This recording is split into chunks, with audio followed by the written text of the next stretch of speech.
The hammer of dawn fired. A tungsten rod the size of a skyscraper shot through space at a speed that was almost impossible to imagine. It crossed the distance between the moon and the fleeing Varith fleet in seconds. The enemy had no time to dodge. They had no time to understand what was happening. The rod hit the Unbroken Will directly in its center, the flagship of the Varith Dominion, the ship that had conquered 37 worlds. The vessel that carried Overlord Kavath himself broke apart like a toy. The explosion was so bright that it could be seen from Earth with the naked eye. For a moment, a second sun appeared in the sky. Then there was nothing left but dust and debris. On the Lunar Command Center, silence filled the room. Everyone stared at the screens, unable to believe what they had just witnessed. The most powerful ship in the enemy fleet had been destroyed in an instant. Admiral Yuna broke the silence. Target the remaining ships. Do not let any of them escape. The hammer of dawn fired again and again. Each shot destroyed another enemy vessel.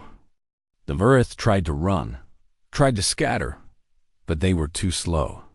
The massive railgun cut them down without mercy. In the end, only a handful of ships managed to reach the gate. They fled through it like frightened animals, leaving behind the wreckage of their once proud armada. But before the gate could close, Admiral Yuna gave one final order. "Captain Taiho," she said, "take a strike team through that gate. Let them know we are coming." Taiho hesitated for only a moment. Then he nodded. "Yes, Admiral." He took 50 soldiers and 3 fast ships through the gate. On the other side, he found himself in alien space. Stars he had never seen surrounded him. Strange planets hung in the darkness, and in the distance, more Varith ships were gathering. Reinforcements, probably. Ships that would soon learn what had happened to their invasion fleet. Taiho opened all communication channels. He made sure his message would reach every ship, every station, every world in the Varith Dominion. Then he spoke. "Attention, creatures of this galaxy. I am Captain Taiho of the United Earth Defense Force. You sent your ships to our world. You threatened to harvest us. You thought we were weak." He paused, letting his words sink in. "You were wrong. Your overlord is dead. Your fleet is destroyed. And now I have a message for every empire, every dominion, every power in this galaxy." He looked directly at the camera, his eyes burning with determination. Earth is not prey. Earth is not a target. If you come for us, we will not just defend ourselves. We will follow you home. We will find your worlds. We will burn your cities the way you tried to burn ours. This is not a threat. This is a promise. He ended the transmission and turned his ships around. They flew back through the gate, leaving the stunned aliens behind. The gate closed behind them. On Earth, the sun was rising. The battle was over. The enemy was gone. Cities were damaged, and thousands of people were dead, but the planet was still there. Humanity was still standing in Bazan.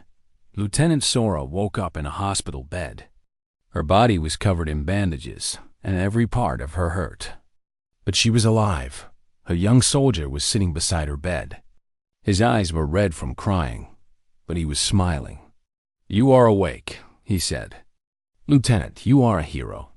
The whole country is talking about what you did." Sora tried to laugh, but it came out as a cough. "I just did my job. That is all."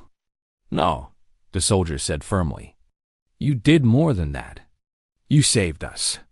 All of us." In Seoul, Woojin limped through the damaged streets, looking for his sister. His body was bruised from the ejection, and his heart was broken from losing Junho. But he had to find Hana. He had to know she was safe. He found her at a relief center, helping treat wounded civilians. When she saw him, she dropped everything and ran into his arms. "You are alive," she whispered, tears streaming down her face. "I thought I lost you. I am here, Woojin said, holding her tight. I am not going anywhere. They stood together, brother and sister, as the sun rose over their damaged city. Behind them, people were already beginning to rebuild. The fires were being put out. The wounded were being treated. Life was continuing, because that was what humans did. They survived. They adapted. They rebuilt. On the moon, Commander Minho brought the Taiguk back to dock. His ship was badly damaged. Half of his crew was dead or wounded. But they had won. Against all odds, they had won. As he walked off the ship, he was met by Admiral Yuna. She looked tired, older than she had looked just a day before. But there was pride in her eyes. You did well, Commander, she said. Your fleet held the line when it mattered most. Minho saluted. It was an honor to serve, Admiral, and to fight alongside such brave people.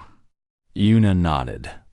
The war is over for now, but I have a feeling this is just the beginning. The galaxy knows about us now. They know we have teeth. Some will stay away, but others might come to test us. Let them come, Minho said quietly. We will be ready. 3 days later, Admiral Yuna addressed the entire world. Every screen on Earth showed her face as she spoke. People of Earth, she began. For centuries, we looked at the stars and wondered if we were alone. We feared what we might find. We built stories about aliens who would come to destroy us or save us. She paused. Now we know the truth. We are not alone. The universe is full of life, and some of that life wanted to destroy us. She straightened her shoulders. But we did not let them. When they came with their fleet of 400 ships, we met them with 2,000. When they thought they could harvest us like crops, we showed them that humans are not crops. We are fighters. We are survivors. We are more dangerous than anything they have ever faced. The crowd watching her in Seoul began to cheer. The cheering spread across the world, from city to city, country to country. A single voice of defiance rising to the stars. I want to be clear about something, Yuna continued.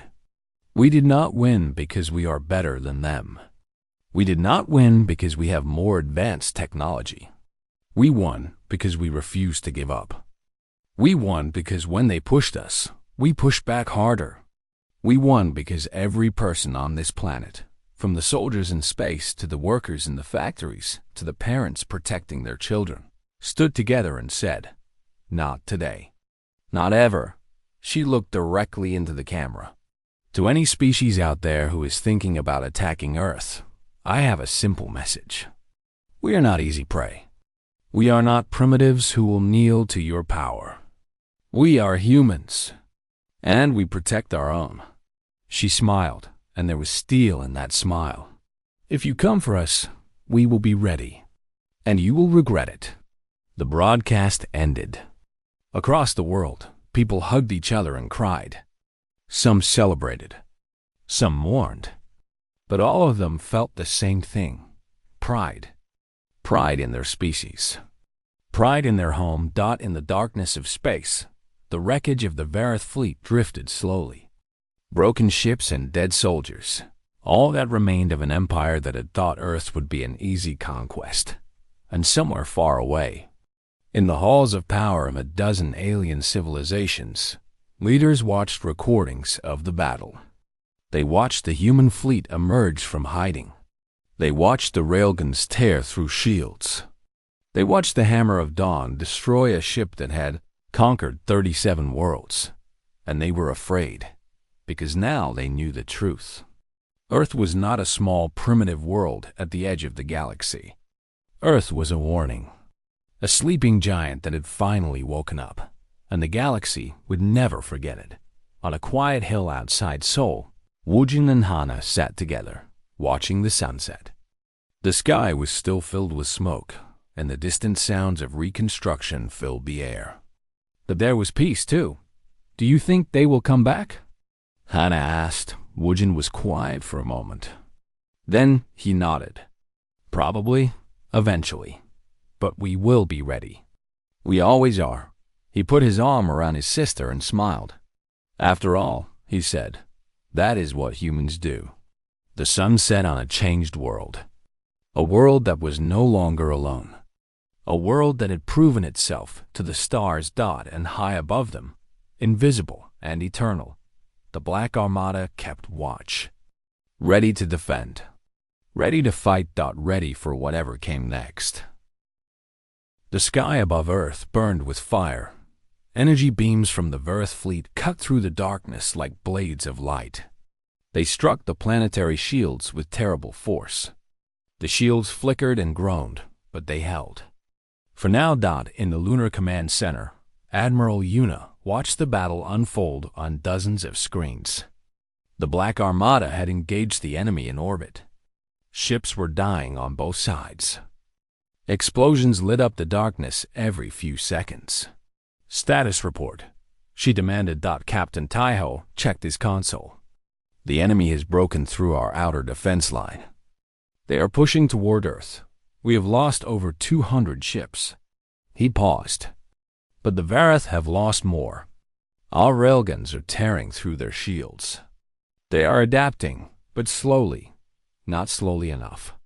Una pointed to the main screen. Look, their carriers are moving into attack position. They are going to launch ground forces. Taiho nodded grimly. The planetary shields will stop their energy weapons, but they cannot stop physical ships. If those carriers reach the atmosphere, they can drop troops directly onto the surface. Una made her decision in an instant. Launch Operation Falling Star. The order went out across the fleet. From hidden stations on the moon and in Earth's orbit, thousands of small drones powered up and launched themselves toward the enemy. They were not normal drones. Each one carried a nuclear warhead. Commander Minho received the order on the Taiguk. He understood what it meant. The drones were suicide weapons. They would fly directly into the hearts of the enemy carriers and explode. It was brutal. It was desperate. It was necessary. All ships, he announced, provide cover for the Falling Star drones. Do not let the enemy stop them. The Taiguk turned and accelerated toward the nearest enemy carrier. It was a massive ship, 3 kilometers long, filled with thousands of Verith soldiers waiting to drop onto Earth. Its weapons fired at the approaching drones, destroying dozens of them. But there were thousands of drones, and they were very fast. The first drone hit the carrier's side and exploded. The nuclear blast tore a hole in the ship 100 meters wide. More drones followed, hitting the engines, the weapons, the hangar bays. Within minutes, the carrier was a burning wreck. Across the battlefield, the same scene repeated itself. Carriers that had conquered dozens of worlds were torn apart by simple machines carrying simple bombs. The Verith had not expected this kind of attack. They had not prepared for enemies willing to sacrifice everything. On the unbroken will, Overlord Kavith watched in horror as his fleet burned. He had lost half of his carriers. His proud armada was being pushed back by a species that should have been easy prey. How? He screamed. How is this possible? His officers had no answer. They had followed the same strategies that had worked for thousands of years. They had used the same weapons, the same tactics. But the humans did not fight like other species. They did not follow the rules. All ships, Kavith commanded, focus fire on the planet. If we cannot conquer them, we will destroy them. Burn their cities. Burn their fields. Burn everything. The remaining Verith ships turned their weapons toward Earth. Energy beams rained down from the sky. The planetary shields absorbed most of the attacks, but some got through. A city in South America was hit. A forest in Africa burst into flames.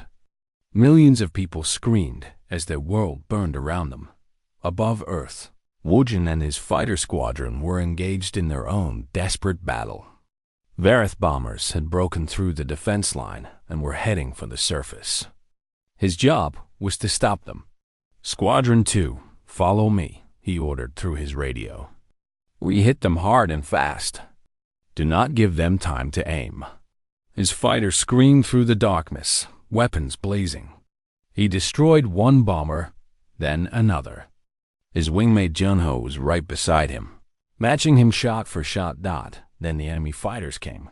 They were smaller than the bombers, but fast and deadly. They swarmed around the human squadron like angry insects. Woojin dodged and weaved, trying to stay alive while still hitting his targets. A blast caught Junho's fighter on the wing.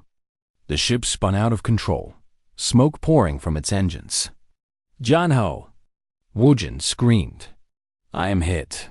Junho's voice came through the radio, weak and filled with pain. "I cannot control the ship." "Woojin, finish the mission. Stop those bombers. I am not leaving you." "You have to." Junho's voice was calm now, accepting. "Protect our home, brother. That is all that matters." The radio went silent. Junho's fighter exploded in a ball of fire. Woojin felt something break inside him. Grief and rage mixed together into a terrible force. He turned his fighter toward the remaining bombers and attacked with everything he had. He destroyed 3 bombers before an enemy blast caught his engine. His fighter began to fall toward Earth, burning as it entered the atmosphere. At the last moment, he activated his ejection seat and shot out into the sky. Below him, Seoul was burning. But it was still standing. In Bizan, Lieutenant Sora was facing her own crisis. The shield generator had been hit by orbital fire. Its power was failing. "Lieutenant," one of her soldiers shouted, "if that generator goes down, the whole city is exposed." Sora looked at the damaged machine. Sparks were flying from its core. Warning lights were flashing everywhere. She knew what she had to do. "Everyone, get back," she ordered. "I am going to overload the backup systems. It will create an EMP burst that will disable anything electronic in a 10-kilometer radius, including incoming missiles. But Lieutenant, that will kill the generator completely, and you will be in the blast zone." Sora smiled grimly. "I know." She ran toward the control panel. "Protect the people. That is why we are here." She reached the panel and began entering commands. Behind her, enemy missiles were falling from the sky, heading straight for Bizan. She could hear them, screaming as they came. She pressed the final button. The world turned white. The EMP burst exploded outward from the generator. Every missile within range lost power and fell harmlessly to the ground. The city was saved. When the light faded, Sora's team found her lying next to the destroyed generator. She was burned and unconscious, but she was breathing. "Get her to medical," the young soldier ordered. He looked at her with new respect. She just saved everyone. In the Lunar Command Center, Admiral Yuna received reports from across the planet. The battle was still raging, but something had changed. The Varath were slowing down. Their attacks were becoming weaker. "Admiral," Taiho said, his voice filled with wonder, "the enemy has lost 60% of their fleet. They are pulling back." Yuna looked at the screen. It was true. The once mighty Varath Armada was retreating toward the gate. Overlord Kavith was running, but Yuna was not satisfied. She stood up and walked to the window. "They invaded our home," she said quietly.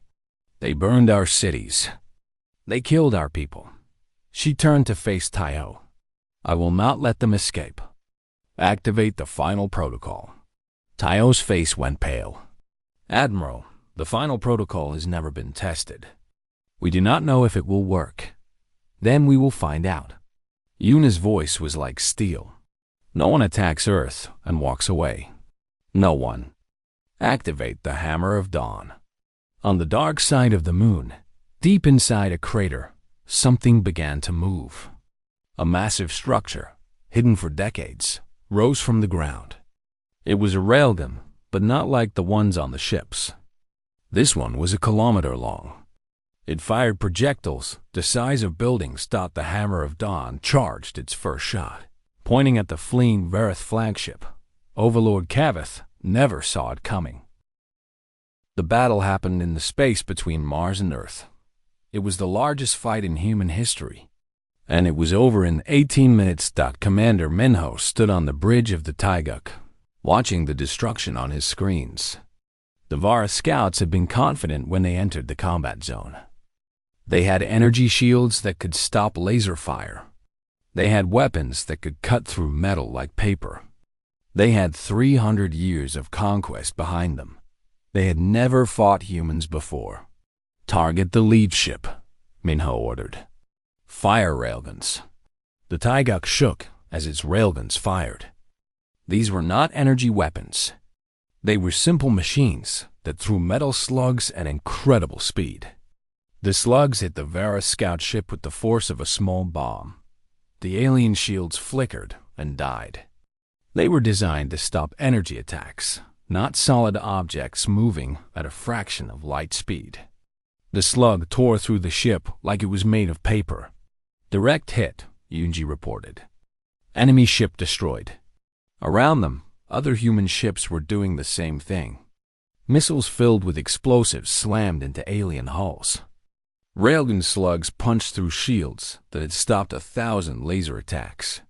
Fighter pilots in small, fast ships flew circles around the larger alien vessels, hitting weak spots and retreating before the enemy could respond. The Verith did not know how to handle this. They had conquered over 200 worlds. They had fought species with energy weapons, plasma cannons, and particle beams. They had never fought a species that threw rocks at them. On the Lunar Command Center, Captain Taiho watched the battle with growing hope.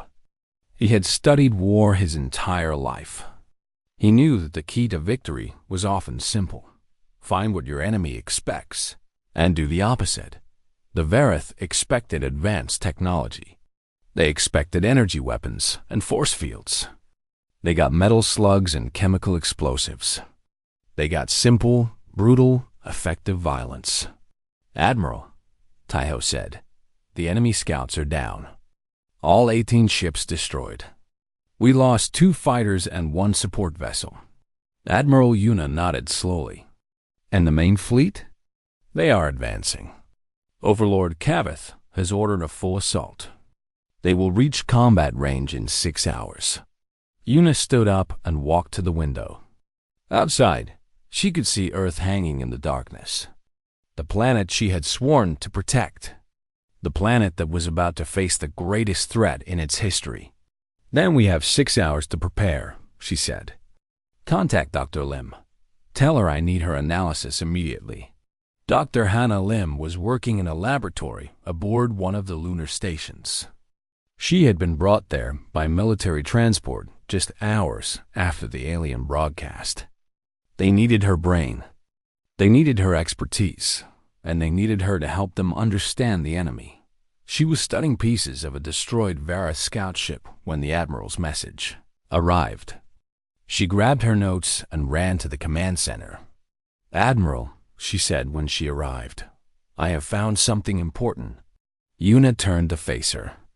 "Tell me." Hannah spread her notes on the table. "The Varith shields are incredibly advanced. They can absorb massive amounts of energy.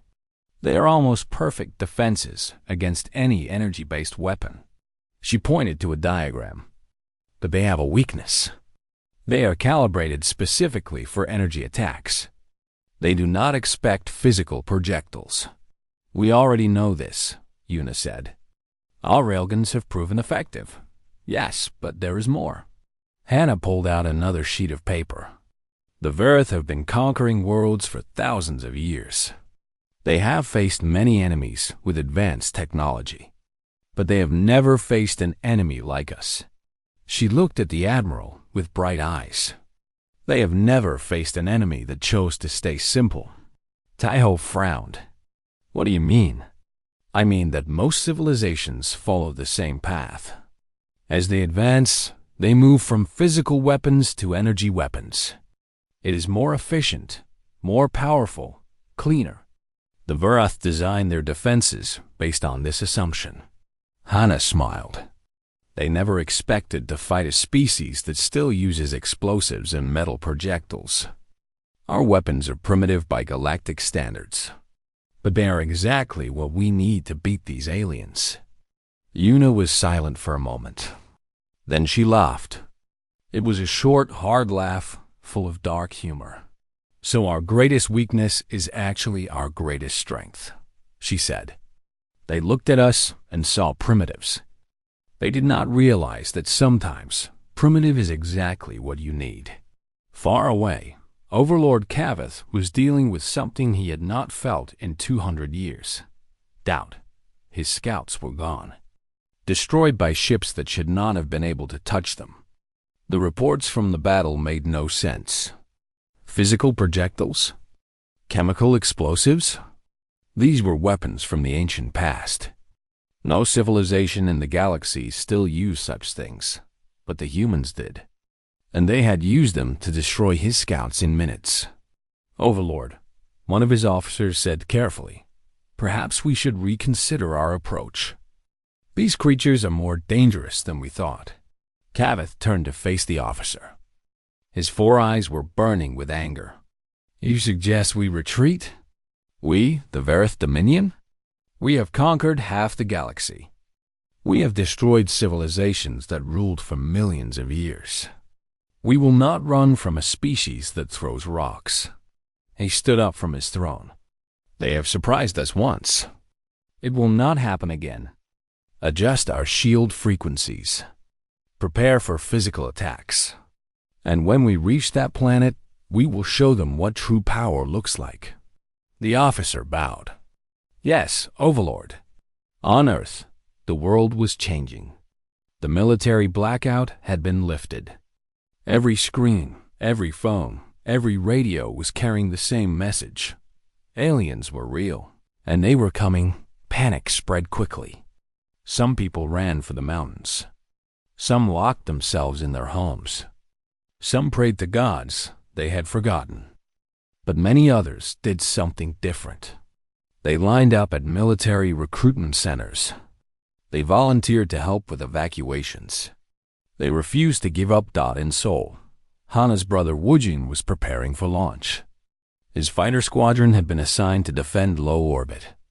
If any alien ships got past the Armada, they would be the last line of defense. His wingmate, Junho, sat in the cockpit next to him. They had been friends since flight school. They had trained together, eaten together, laughed together. Now they would fight together. "You scared?" Junho asked through the radio. Wujin thought about it. "Yes," he admitted. "But I am more angry than scared. These things come to our home and think they can just take it. They think we will kneel to them." Junho laughed. "That is what I like about you, Wujin. Always ready for a fight." "Always," Wujin agreed. He looked out at the stars. Somewhere up there, the enemy was coming. Let them come. We will show them what humans are made of. In Bizen, Lieutenant Sora was checking her team's equipment one more time. Every soldier had their armor, their weapons, their communications gear. Every defensive position was ready. The shield generator was humming with power. "Lieutenant," one of her soldiers said, "do you think we can win?" Sora looked at him. He was young, maybe 22. Probably scared out of his mind. She put a hand on his shoulder. "I think we will fight," she said. "I think we will make them bleed for every inch of ground they try to take. I think that when this is over, they will remember that they should never have come here." The soldier nodded, his fear slowly turning to determination. "Yes, Lieutenant." Sora smiled. "Good. Now get to your position. The real battle is about to begin." Above them all, the Black Armada formed into battle lines. 2,000 ships, arranged in a crescent formation that curved like a blade. At the front was the Taiguk, its railguns charged and ready. Commander Minho watched the enemy fleet approaching on his screens. 400 ships, each one massive and deadly. It was a terrifying sight. but he was not terrified. "They think we are prey," he said quietly to his crew. "They have made a mistake. The worst mistake of their existence." He straightened his uniform and stood tall. "Today, we show them that humanity is not prey. Today, we show them that we are the hunters." The distance between the fleets grew smaller. The moment of contact was approaching. The real war was about to begin. And Earth was ready. Commander Minho Beak had been waiting for this moment for 20 years. He stood on the bridge of the Taiguk, watching as the ship came alive around him.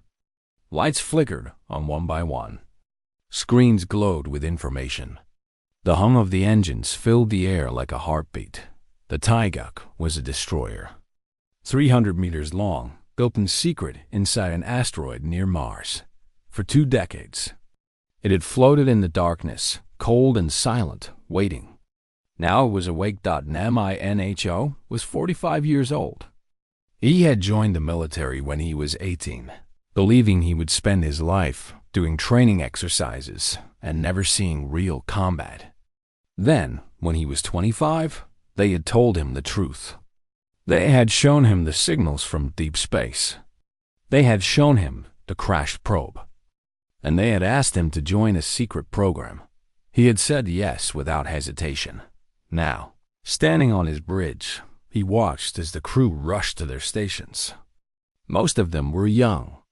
Most of them had never been in a real battle. But they were trained, and they were ready.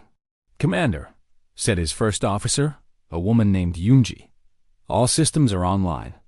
Weapons are charged. Engines are at full power." Minho nodded. "What about the rest of the fleet?" Yunji checked her screen. "We are receiving signals from across the system. The 3rd Fleet is launching from the lunar shipyards. The 5th Fleet is emerging from the asteroid belt. The 12th Fleet is coming out of Hying near Saturn." She paused, her voice filled with wonder. "Commander, we are counting over 2,000 ships. 2,000 ships. Built in secret over 100 years. Hidden in places where no one would think to look. Hollowed-out asteroids. Craters on the dark side of the moon. The shadows of gas giants. Every major government on Earth had contributed to this project. It was the only thing they had ever truly agreed on. On the main screen, Minho could see other ships appearing around him. Destroyers like the Taiguk. Battleships twice its size. Carriers loaded with fighters. Support vessels carrying supplies and repair drones. It was the largest fleet humanity had ever built, and until today, no one outside of the military had known it existed. A message came through from Admiral Una Park. Her face appeared on the screen, calm and determined. "Commanders of the Black Armada," she said, "the moment we prepared for has arrived. An alien fleet has entered our solar system. They call themselves the Verith Dominion, and they believe they can conquer us without a fight." She paused. "They are wrong. They scanned our planet and saw nothing but primitive technology. They did not scan the places we hid our true strength. Today, we show them their mistake. Today, we fight. Good luck to all of you." The message ended. Minho looked at his crew. Their faces were serious, but not afraid. They had trained for this. They were ready. "Set course for the inner system," Minho ordered. "All ships, formation Delta. We move together." On Earth, Lieutenant Sora Choi was running through the streets of Bizan. She was 30 years old, with short hair and strong arms. She had been a soldier for 12 years, but she had never expected to see real war. Now, everything was different. Her team was made up of 20 soldiers, all specialists in ground defense. Their job was to protect one of the planetary shield generators. These generators created a barrier around Earth, invisible to the naked eye, that could stop energy weapons from space. Without them, the enemy could simply burn cities from orbit. The generator was hidden inside a mountain, protected by thick walls and heavy guns. Sora and her team reached it just the alarms started screaming. "Listen up," she shouted to her soldiers. "We all saw the broadcast from the aliens. They think we are going to give up. They think we are weak." She loaded her rifle and checked her armor. "We are going to prove them wrong. This generator stays online no matter what. Anyone who tries to take it will have to go through us. Understood?" "Yes, Lieutenant," her team shouted back. Sora nodded. She looked up at the sky. Somewhere up there, beyond the clouds, an enemy fleet was approaching. Somewhere up there, her friends and fellow soldiers were getting ready to fight. She hoped they would win. She hoped she would survive. But more than anything, she hoped that the enemy would learn a lesson they would never forget. In the darkness of space, the Varth Dominion fleet was moving toward Earth. Overlord Kavith sat on his throne aboard the flagship, a massive vessel called the Unbroken Will. He had conquered 37 worlds in his 300 years of life. He had destroyed civilizations that were far more advanced than this one. This would be easy. His scouts had scanned the planet, called Earth. They had found simple technology, vehicles that ran on burning fuel, weapons that threw small pieces of metal, communication systems that were laughably primitive. The creatures who lived there were soft and weak, made of fragile flesh and thin bone. Kavith almost felt sorry for them. Almost. "Overlord," said one of his officers, "our scouts are approaching the inner system. They will reach the third planet in 4 hours." Kavith nodded. "Good. Tell them to scan for any defense systems. I want to know exactly what we are dealing with." "Yes, Overlord." Kavith smiled, showing his sharp teeth. This would be a quick harvest. The resources of this world would fuel the Dominion's expansion for decades. The creatures would be put to work in the mines and the factories. The ones who resisted would be eliminated. It was the way of the universe. The strong took from the weak. It had always been this way. But as the hours passed, something strange happened. The scout ships stopped sending reports. One by one, their signals disappeared. "What is happening?" Kavith demanded. His officers looked confused. "We do not know, Overlord. The scouts are not responding. Their signals are gone." "Gone? How can they be gone?" Before anyone could answer, a new signal appeared on their sensors. Then another. Then hundreds more. Ships were appearing out of nowhere, emerging from asteroids and moons in empty space. Human ships. Warships. Kavith stared at the screen, his 4 eyes wide with shock. "That is impossible. Our scans showed nothing. They had no fleet." But the evidence was right in front of him. A massive human fleet, over 2,000 ships strong, was moving to meet him. And at the front of that fleet, a single destroyer was leading the charge. On the bridge of the Taigak, Commander Minho watched the enemy scouts on his screen.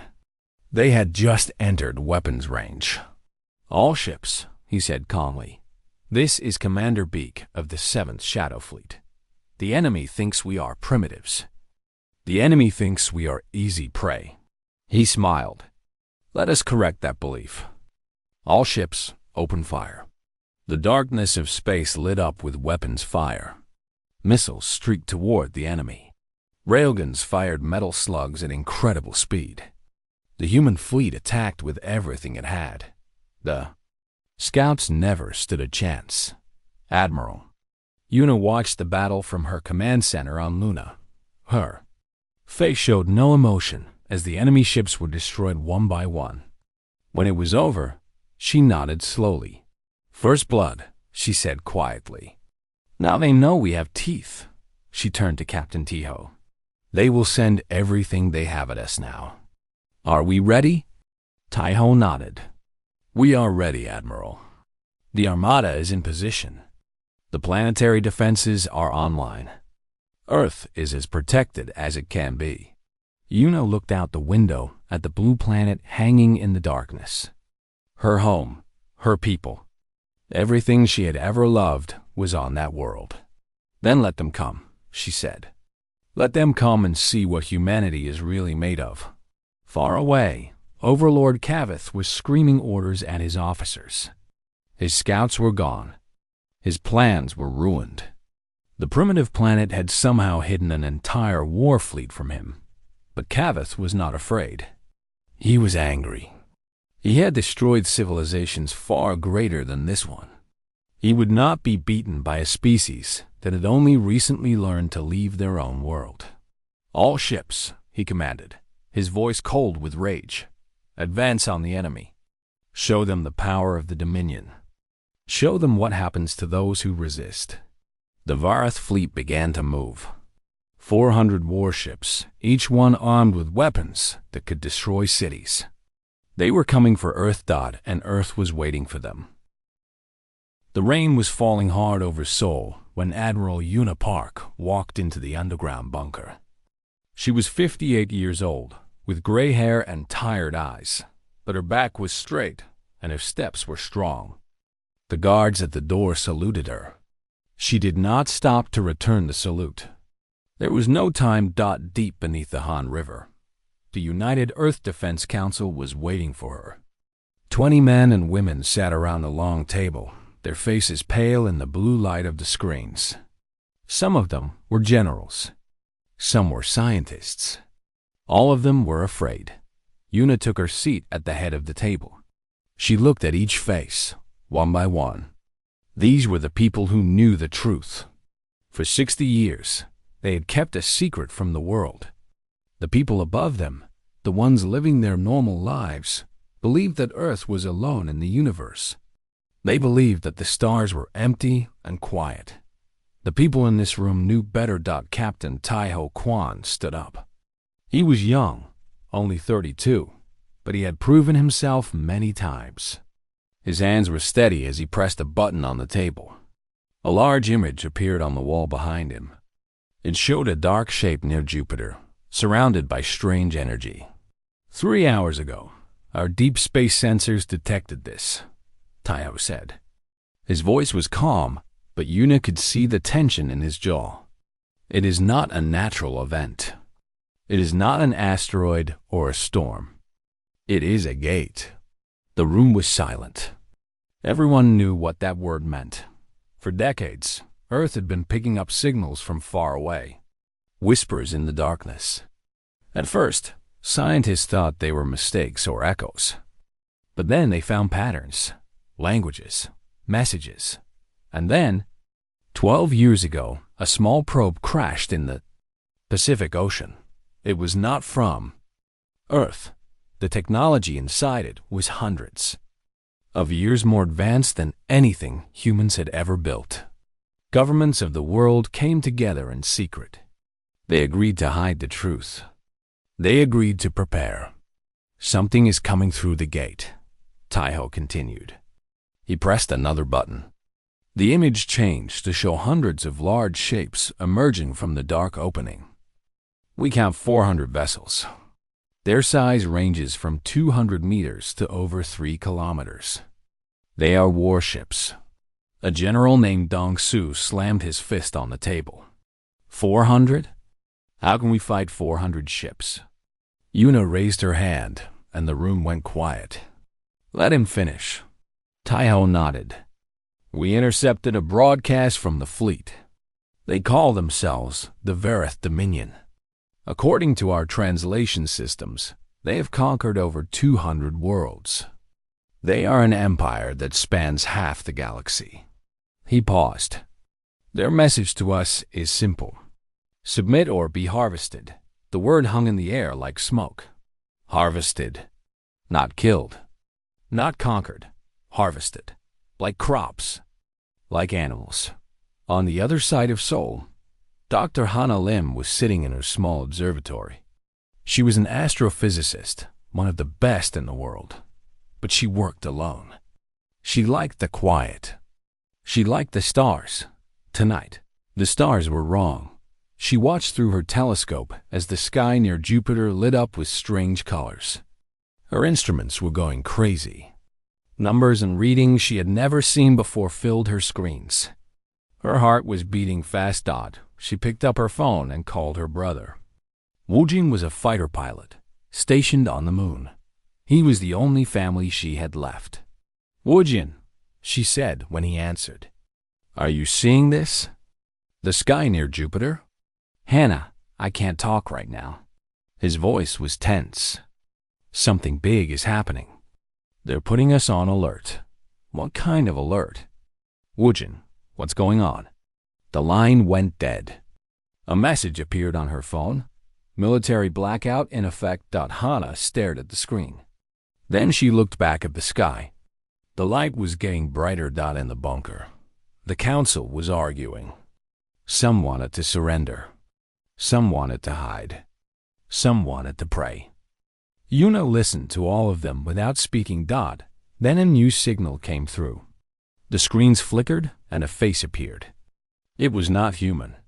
The creature had gray skin, 4 eyes, and a mouth full of sharp teeth.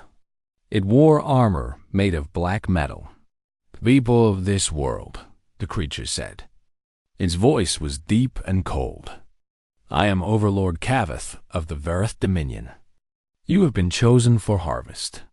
Your resources, your technology, and your bodies will serve the Dominion. Resistance is not expected.